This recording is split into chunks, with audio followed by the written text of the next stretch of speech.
ternyata kita setelah diincipi sama Eyang Bambang, menarik hasilnya. Jos, menarik. Tidak layak.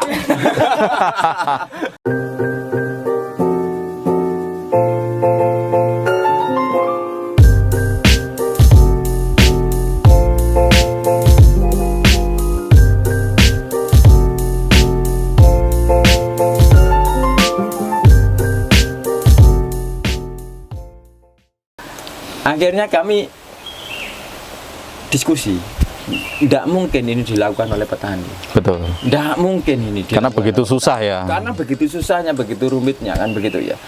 Nah, akhirnya kita coba hasil yang tadi, yang kita codotin tadi. Nah, kita jemur dengan cara kita. Nah, kita coba ngerasain di Eyang Bambang. Ya, tolong Eyang ini dirasain.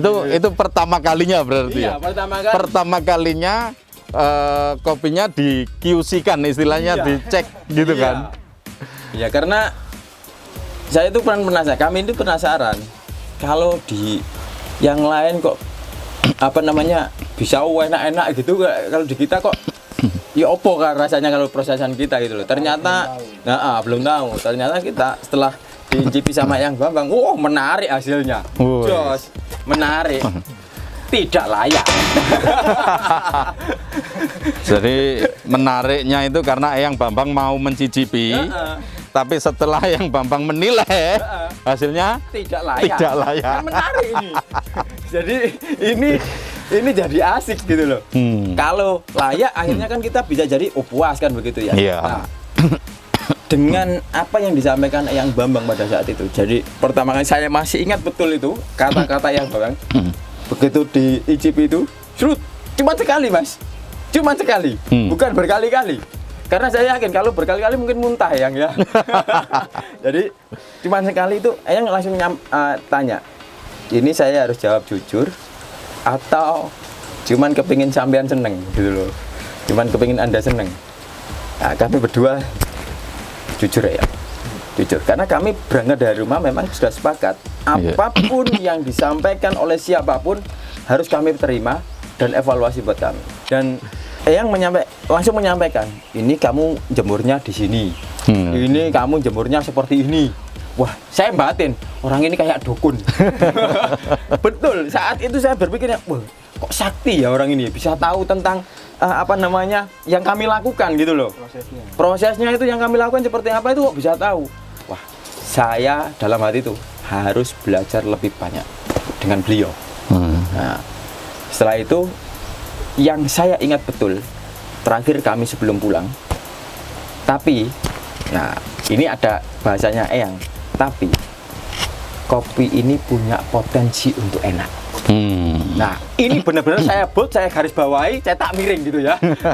Jadi benar-benar ini saya ingat betul. Jadi ini benar-benar saya ingat-ingat pada saat itu bahwa sebenarnya kopi ini kalau diproses dengan benar mungkin bisa jadi luar biasa kayak begitu. Dan alhamdulillah akhirnya kami pulang itu dengan berdua ini punya tekad harus jadi yang terbaik di alam. Gitu. Artinya kita harus berusaha bagaimana mengenalkan kopi kita, bagaimana belajar terus, nggak boleh patah semangat. Dengan Mas Yaya ini berdua. Jadi pelopor berarti ya? Ya, 2017 kami memulai. Nah, begitu kita memulai itu memang luar biasa.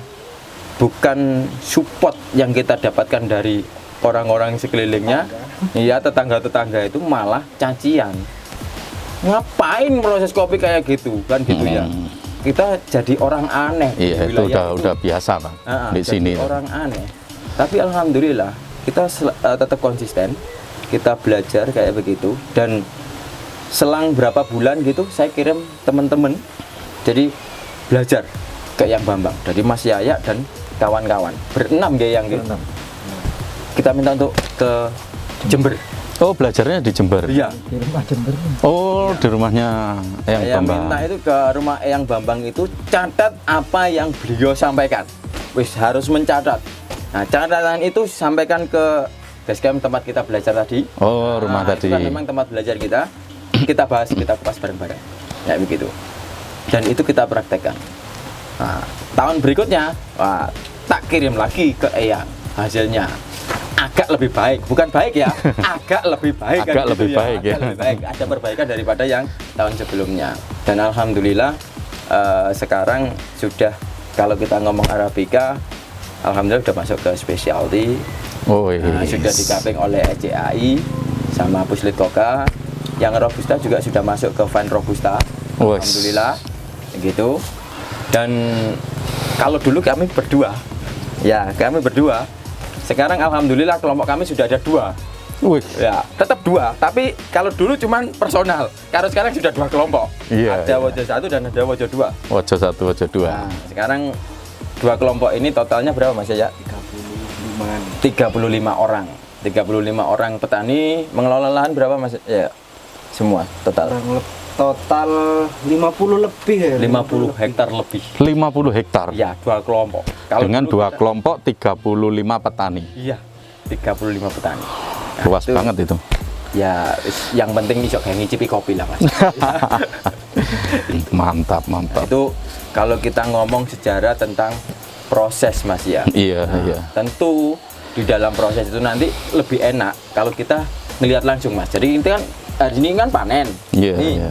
Nah, prosesnya seperti apa biar jadi spesial kopi Excelsa yang cukup asik cita rasanya, mending kita di sana aja. Oh, jadi kita ini diajak juga proses ke sana ya? Yo kudu Mas, kudu. Oh, yes. Harus. Jadi siap, biar nyambung kan gitu ya, biar nyambung. Oke. Jadi pada saat nanti kita selesai, ini kan teman-teman masih panen kan? Iya. Kita selesai langsung ke tempat proses produksi sambil juga ngelihat. Nah, kita itu di Wojo itu ada program namanya Bapak Tani, Ibu Tani, Anak Tani. Nah, ini sahabat yang paling keren. Ada namanya Bapak Tani, Ibu Tani, Anak Tani. Apa sih Bapak Tani, Ibu Tani itu? Nah, nanti kita langsung diarahkan, didongengi. Nah, kalau kita bilang itu didongengi sama Pak Edi dan Mas Yaya. Oke. Kalau masalah proses, Mas Yaya yang akan cerita, gitu nggih. Karena memang kami punya fokus yang berbeda. Jadi kami sudah bagi tugas nih berdua. Mas Yaya ini bagian hulu perkebunan sampai ke proses pasca panen kan begitu ya. Walaupun saya juga ikut nimbrung di situ, tetapi penanggung jawabnya adalah Mas Yaya. Gitu. Nah, saya lebih banyak ke fokusnya ke pendampingan, pembinaan petaninya. Jadi bagaimana petani itu biar kompak, bagaimana petani itu biar guyup, gitu. Terus nilai-nilai apa saja yang bisa kita masukkan ke dalam kebun kita kayak begitu. Saya lebih banyak ke situnya. Jadi ke pendampingan, mungkin ke mentalnya, SDM-nya, betul, ke SDM-nya, sehingga biar nggak tabrakan nanti. Kalau terkait dengan Bapak Tani, Ibu Tani, Anak Tani, nah sebenarnya salah satunya adalah yang dilakukan saat ini. Nah ini adalah teman-teman anak tani gitu ya. Ini anak tani ini salah satunya juga panen, terus proses pasca panen, fokusnya ke situ. Nah, terus kemudian kalau Bapak Tani fokusnya ke kebun. Oh gitu. Fokus untuk perawatan kebun itu Bapak Tani. Jadi bapaknya itu sudah ndak mikirin yang macem-macem kan begitu ya. Fokus kebun. Jadi fokus ke kebun ya, bukan fokus shopping. Oh, enggak, beda. Kalau di sini enggak shopping harus nang dia. Nge-gym gitu. Loh ini nge-gym Mas. Ini nge-gym. Ini lebih berat ini lebih berat. Nah, jadi kalau bapaknya fokus kebun, nah anaknya proses gitu ya. Sambil kebetulan kalau kita belajar bareng itu terkait dengan marketing dan lain sebagainya. Nah, kalau ibunya nanti kita lihat sendiri, itu bagian nyortir. Jadi sortasi. Baik itu sortasi biji merah, biji hijau, atau sortasi buah atau sortasi biji. Nanti kita akan lihat sendiri. Nah, sahabat kabinet, ikuti terus perjalanan kami. Di episode berikutnya bakal lebih seru lagi karena kita akan ajak sahabat kabinet untuk melihat proses pengolahan ceri kopi hingga menjadi kopi siap roasting. Terima kasih sudah menonton video kami. Sahabat kabinet juga bisa dukung channel ini dengan cara klik like dan subscribe dan aktifkan lonceng agar sahabat tidak ketinggalan update tentang dunia perkopian di Indonesia. Salam, kopi kami, kopi Indonesia.